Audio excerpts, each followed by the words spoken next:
So in this outline, I have drawn the anterior pituitary, posterior pituitary, thyroid gland, parathyroid glands, the pancreas, and the adrenal glands on top of the kidneys.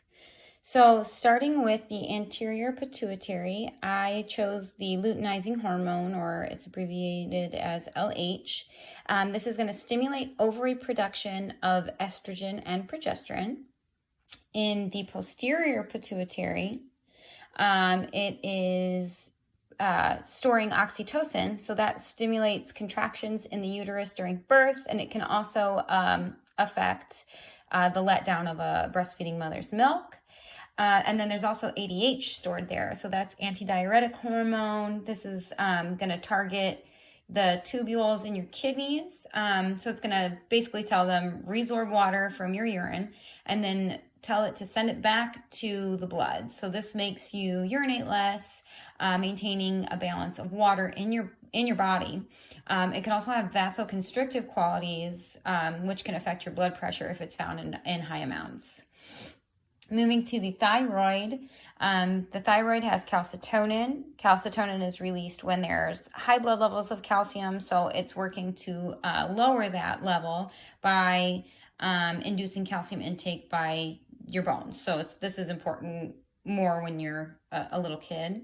And then there's also thyroid hormone. So this is going to affect a lot of stuff like your basal metabolic rate. It aids in tissue growth. So that's going to affect, the brain, muscles, skeleton. So it is very important. It also affects things like heat production. Then you have your parathyroid hormones that are on the posterior side. So for parathyroid hormones, that one is also important for blood calcium, but it's a little bit different. So this is going to, it affects your bones, your kidneys, your small intestine. So when calcium is too low in the blood, it's going to ask the skeleton, basically like osteoclasts will kick in and start dissolving bone to send calcium out into the bloodstream.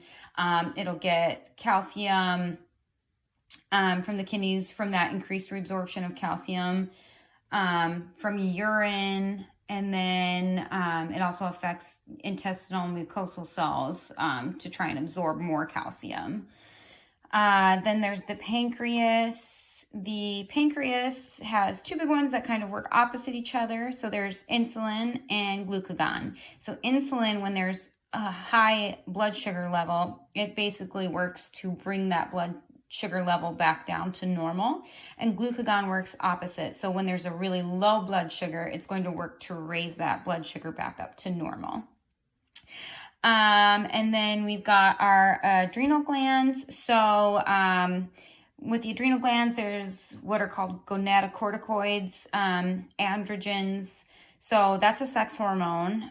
With women, it affects your sex drive and also aids in pubic and armpit hair growth. It doesn't seem to have a significant effect on men. And then you also have what is it? So it's their catecholamines. Sorry for the horrible pronunciation. So this has more to do with like your sympathetic nervous system. So this is going to help activate that fight or flight, which keeps us safe in dangerous situations and helps with decision making.